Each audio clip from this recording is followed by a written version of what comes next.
ton histoire n'est pas terminée. Elle est encore en train de s'écrire. Peu importe le nombre d'erreurs que tu as commises, le nombre de décisions qui ont mal tourné ou le nombre d'épreuves difficiles que tu as traversées, tant que tu es encore ici, quelque chose demeure ouvert. La possibilité de devenir quelqu'un de plus fort que la version de toi-même qui a vécu jusqu'à présent. Le problème, c'est que beaucoup de gens passent des années à porter leurs propres faiblesses comme si elles faisaient partie de leur caractère. L'insécurité, la peur de se tromper, la peur de s'exposer, la peur de ne pas être à la hauteur.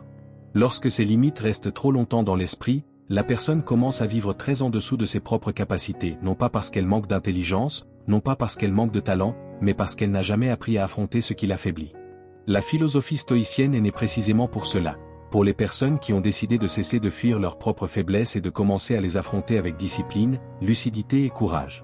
Les stoïciens savaient que la confiance en soi n'est pas un cadeau que certains reçoivent et que d'autres n'obtiennent jamais. Elle se construit, s'entraîne et se renforce. Et il existe un chemin clair pour y parvenir. Dans cette vidéo, tu vas découvrir cette clé stoïcienne qui t'aideront à avancer dans cette direction. Une décision simple, aujourd'hui, j'assume ma force. Parfois, un changement profond commence exactement ainsi, au moment où quelqu'un cesse de se définir par ses faiblesses et décide d'assumer la responsabilité de la force qu'il porte en lui.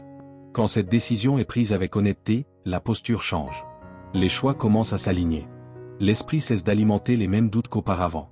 Peu à peu, une personne commence à se reconstruire. Passons maintenant aux 7 clés. Clé 1, de la peur à la véritable confiance.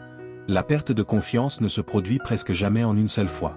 Elle commence par de petits épisodes que l'esprit décide de conserver trop longtemps. Une critique que tu n'as jamais oubliée. Une erreur que tu continues à revivre. Une comparaison qui t'a fait te sentir plus petit que tu ne le es réellement. Au début, cela semble n'être que des événements isolés, rien qui puisse définir de façon permanente qui tu es. Mais lorsque l'esprit revient encore et encore sur ses souvenirs, quelque chose commence à se construire lentement en toi.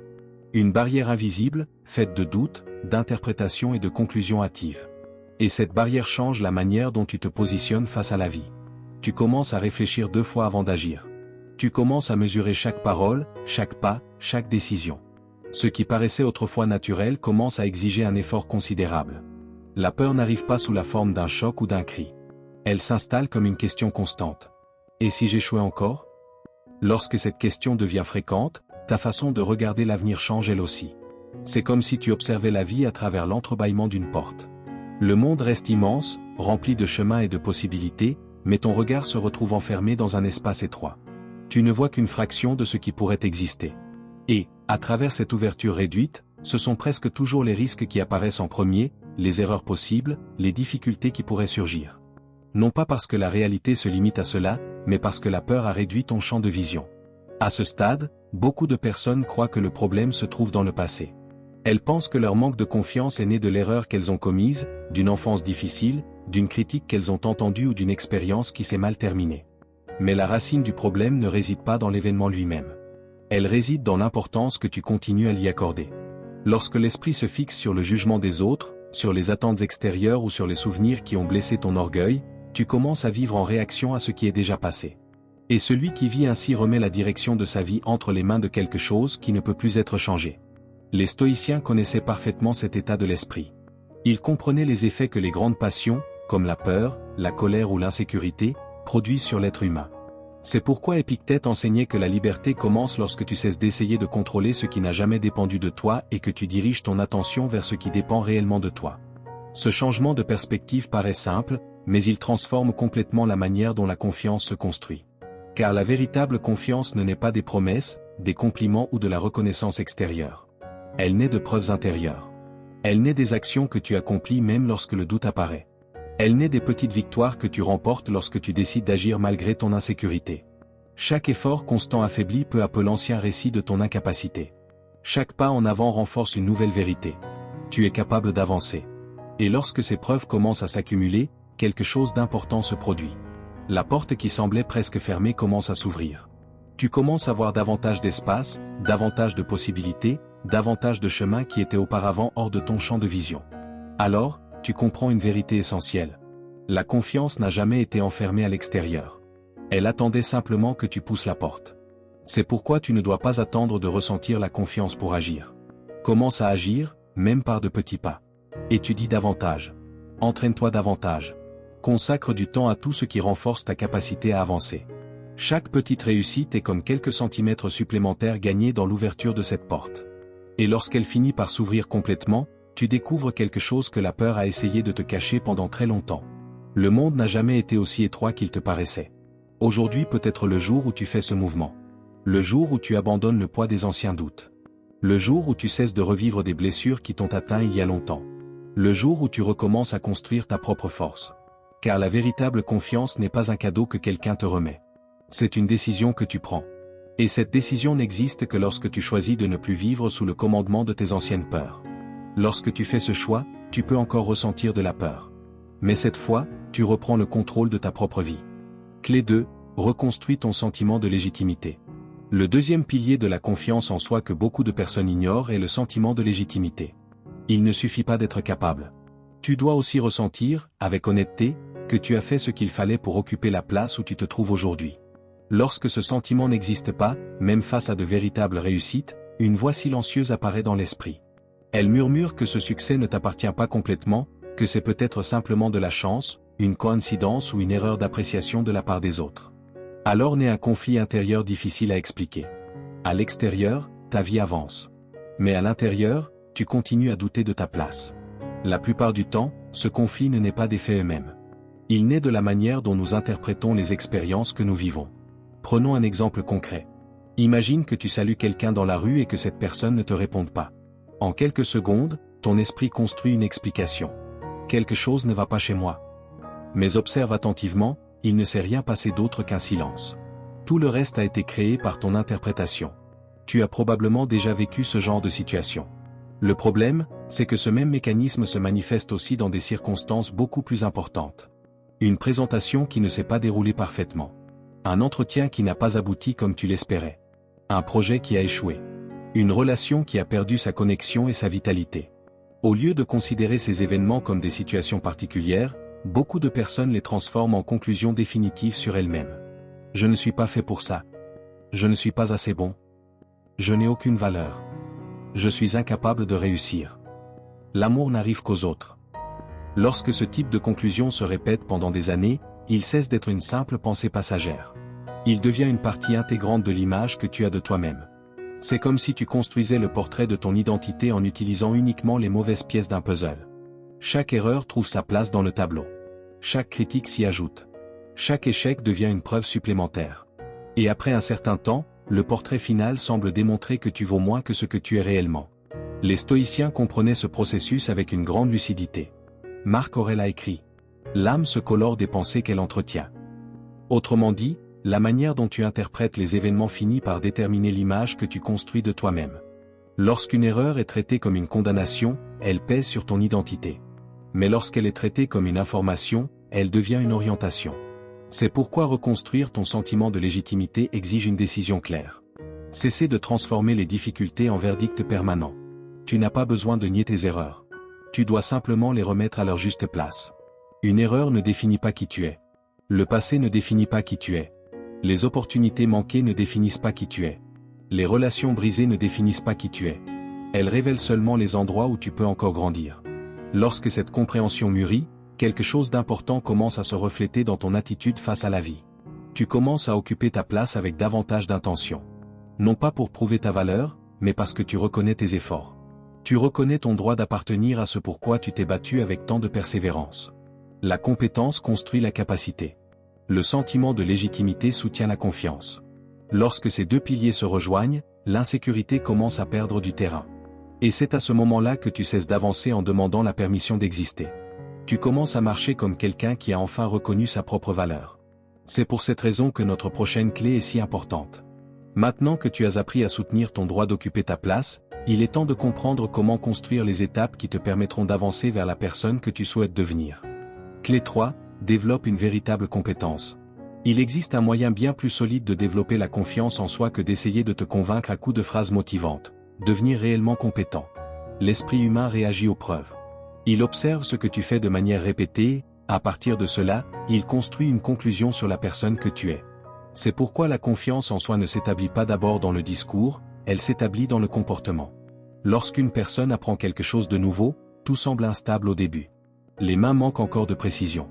Les idées ne s'expriment pas avec clarté. Les décisions prennent plus de temps qu'elles ne le devraient. Pourtant, chaque tentative ajoute une petite preuve dans l'esprit. Tu progresses. C'est ainsi que la compétence commence à se former. Non pas comme un saut soudain, mais comme une accumulation de pratiques. Pense à n'importe quelle personne que tu respectes dans un domaine particulier. Un médecin qui prend des décisions avec assurance, un athlète qui entre sur le terrain sans hésitation, ou quelqu'un qui s'exprime en public avec naturel. Cette assurance n'est pas née d'un moment d'inspiration. Elle a été construite au fil de nombreux jours ordinaires, des jours d'entraînement, de répétition, d'erreurs et d'ajustements.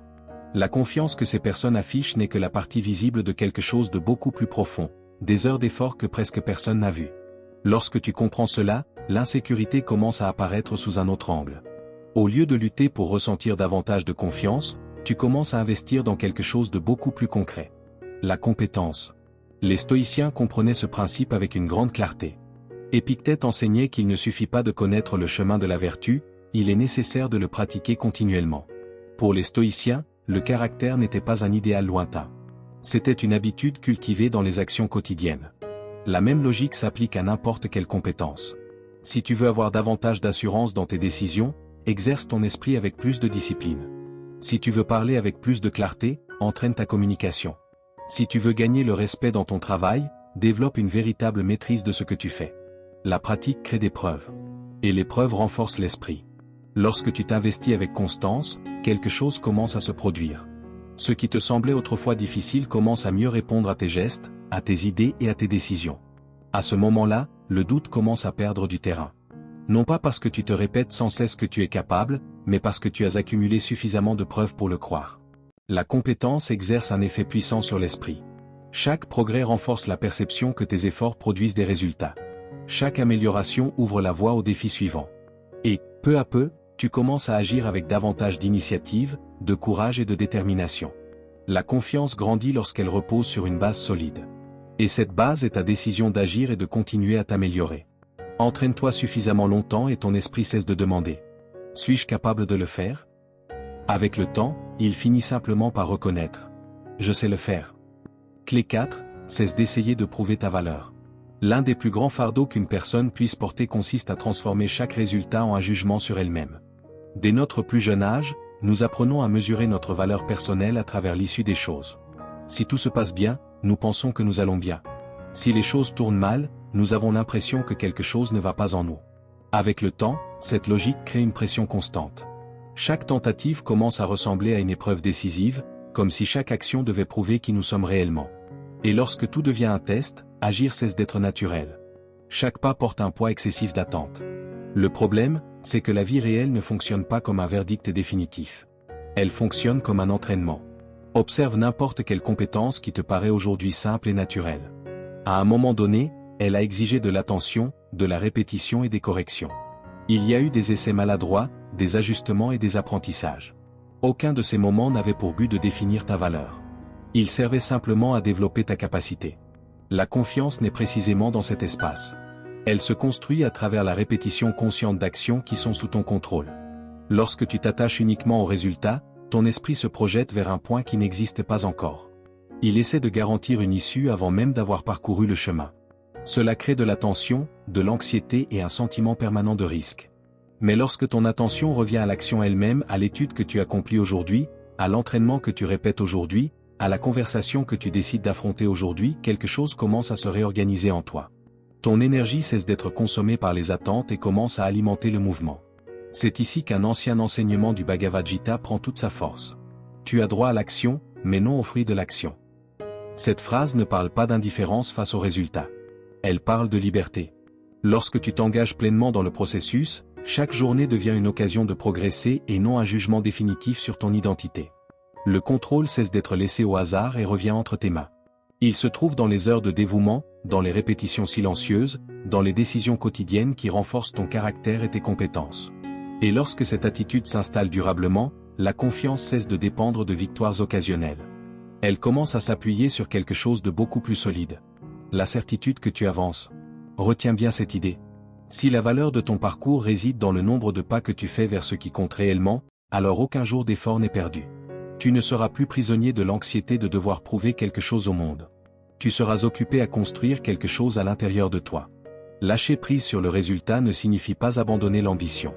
Cela signifie libérer l'action. Et lorsque l'action devient constante, disciplinée et consciente, la vie cesse de ressembler à un tribunal permanent. Elle commence à se révéler pour ce qu'elle a toujours été. Un terrain de croissance. Commence à pratiquer ce changement dès aujourd'hui. Dirige ton attention vers ce que tu peux faire maintenant, avec présence et engagement.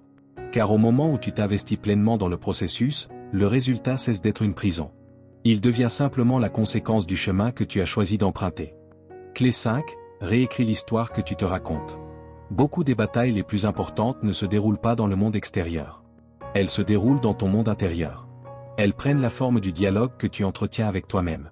C'est cette voix qui apparaît précisément dans les moments les plus vulnérables, lorsque tu te trompes, lorsque tu es rejeté ou lorsque les choses ne se passent pas comme tu l'avais imaginé. Elle ne parle pas en criant. Elle parle avec conviction. Tu n'es pas assez bon. Tu n'y arriveras jamais. La plupart du temps, cette voix ne décrit pas la réalité. Elle répète simplement d'anciennes interprétations que ton esprit a appris à accepter. Imagine-la comme une alarme mal réglée. Son rôle devrait être de t'avertir des véritables dangers, mais elle finit par se déclencher dans des situations ordinaires. Tu commets une erreur une fois, et l'alarme retentit. N'essaie plus jamais. Tu essuies un rejet, et l'alarme se met à hurler. Mieux vaut ne plus t'exposer. L'intention du cerveau est d'éviter la souffrance. Mais lorsque cette logique prend le contrôle de tout, son effet n'est plus la protection, c'est la limitation. L'esprit humain est conçu pour privilégier la sécurité avant la croissance. Lorsqu'il associe une expérience à la souffrance, il construit rapidement une conclusion afin d'éviter que cela ne se reproduise. C'est ainsi que naissent de nombreuses croyances limitantes. Une croyance limitante agit comme une frontière invisible. Tu continues à avancer, à travailler et à essayer certaines choses, mais toujours à l'intérieur d'un territoire réduit. Et ce qu'il y a de plus surprenant, c'est que cette frontière a rarement été créée par les faits eux-mêmes. Elle a été créée par l'interprétation que tu leur as donnée. Une présentation pendant laquelle tu as perdu tes moyens ne prouve pas que tu es incapable de parler en public. Elle démontre seulement que cette compétence a encore besoin d'être développée. Une relation qui s'est terminée ne signifie pas « personne ne m'aimera jamais ». Elle signifie simplement que cette expérience t'a apporté des leçons que tu es encore en train d'apprendre à intégrer. Chez chacun de nous, la douleur de l'événement finit par passer. Ce qui demeure, c'est le sens que nous choisissons de lui donner. Les stoïciens comprenaient cela avec une grande clarté. Marc Aurèle écrivait « Notre vie est façonnée par les pensées que nous cultivons ». Autrement dit, ce que tu répètes mentalement chaque jour finit par devenir la manière dont tu vois le monde et dont tu te vois toi-même. C'est pourquoi reconstruire ces croyances exige de la conscience. La première étape consiste à observer l'émotion qui surgit lorsqu'une situation difficile se présente. Interroge-toi. Que suis-je en train de ressentir exactement en ce moment? Est-ce la peur du rejet? La honte d'échouer? La frustration de ne pas avoir le contrôle? Lorsque tu nommes l'émotion, elle cesse d'agir dans l'ombre. Ensuite, cherche son origine. Dans bien des cas, ces réactions ont commencé bien avant la situation actuelle. Elles peuvent provenir d'une ancienne critique, d'un échec marquant ou d'un événement qui a laissé une empreinte profonde. Reconnaître cette origine ne change pas le passé. Mais cela l'empêche de continuer à diriger tes décisions présentes. L'étape suivante consiste à réinterpréter. Chaque événement peut être raconté de deux manières. Comme une preuve d'incapacité. Ou comme une partie du processus d'apprentissage. Si tu as échoué dans quelque chose d'important, cela n'a pas besoin de devenir un verdict sur ton identité. Cela peut simplement devenir une information sur ce qui doit être ajusté. La réalité reste la même. Ce qui change, c'est la place que tu occupes face à elle. Et lorsque ce changement se produit, quelque chose de puissant devient possible. Transformer la douleur en énergie de croissance. Chaque difficulté vécue contient une matière première capable de te renforcer. Ce qui semblait n'être qu'un échec peut devenir un entraînement pour des défis plus grands. Au lieu d'utiliser cet échec comme une preuve contre toi-même, transforme-le en carburant. Dis-toi, cela m'a rendu plus fort. Cela m'a entraîné. Cela m'a préparé pour le prochain défi. C'est comme prendre une pierre qui bloquait ton chemin et l'utiliser pour construire les marches de ta propre ascension. Au fond, tout revient à une question très simple. Quelle histoire choisis-tu de te raconter à propos de ce que tu as vécu? Car le récit que tu décides de conserver peut devenir une prison invisible. Ou il peut devenir l'élan qui te propulse vers l'avant. Clé 6, qui décides-tu d'être? La limite invisible qui détermine jusqu'où tu avances dans la vie se trouve rarement dans les circonstances. Elle se trouve dans la manière dont tu te perçois. Chaque personne porte en elle une définition silencieuse de ce qu'elle croit être. Cette définition influence les décisions qu'elle prend, les opportunités qu'elle accepte et même ce qu'elle pense mériter. Si, au fond de ton esprit, tu te considères comme quelqu'un d'insécure, tu auras tendance à agir avec une prudence excessive. Si tu te vois comme quelqu'un de capable, tes décisions deviendront naturellement plus fermes. Cet ensemble de croyances forme ce que la psychologie appelle le concept de soi, l'image que tu as construite de toi-même au fil de ta vie. Le problème est que beaucoup de personnes ne prennent jamais le temps de définir consciemment cette image. Elles se contentent de répéter les interprétations qu'elles ont accumulées au fil des années. Des critiques anciennes. Des erreurs jamais réellement résolues. Des opinions entendues dans des moments de fragilité. Lorsque cela se produit, l'identité cesse d'être un choix. Elle devient un simple reflet de l'environnement. C'est pourquoi il est essentiel de prendre ce processus en main de manière délibérée. Considère ton concept de soi comme un accord que tu conclus avec toi-même. Un engagement clair concernant la manière dont tu choisis de vivre et d'agir, quelles que soient les circonstances. Ce n'est ni une promesse vague ni une intention passagère. C'est une référence intérieure qui guide tes décisions quotidiennes. Lorsqu'une personne établit ce type d'engagement, quelque chose commence à s'organiser dans son esprit. Ses actions cessent de dépendre uniquement de son humeur du jour ou de sa motivation du moment. Elle agit parce qu'elle reconnaît que certaines attitudes font partie intégrante de la personne qu'elle a décidé de devenir. Cette cohérence crée une base solide pour la confiance. Car l'une des plus grandes sources d'insécurité n'est pas l'échec lui-même. C'est la sensation de ne pas pouvoir faire confiance à ses propres décisions. Lorsque tu penses une chose, promets autre chose et agis encore différemment, une tension intérieure apparaît.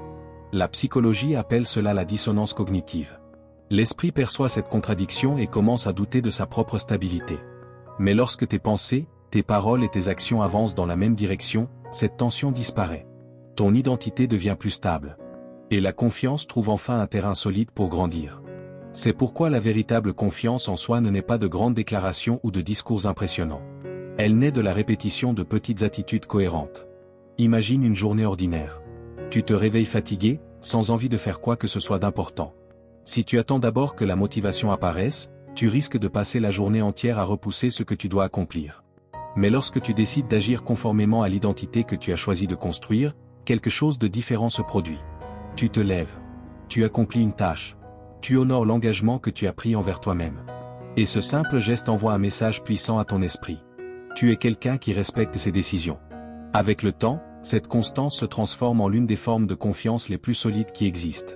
Non pas une confiance fondée sur les compliments ou la reconnaissance extérieure. Mais une confiance qui naît de la certitude que tu peux compter sur toi-même. Et lorsque cette certitude s'installe, ta manière d'occuper le monde change elle aussi. Tu cesses d'agir pour obtenir l'approbation des autres. Tu commences à agir avec la sérénité de quelqu'un qui est aligné avec la personne qu'il a choisi de devenir.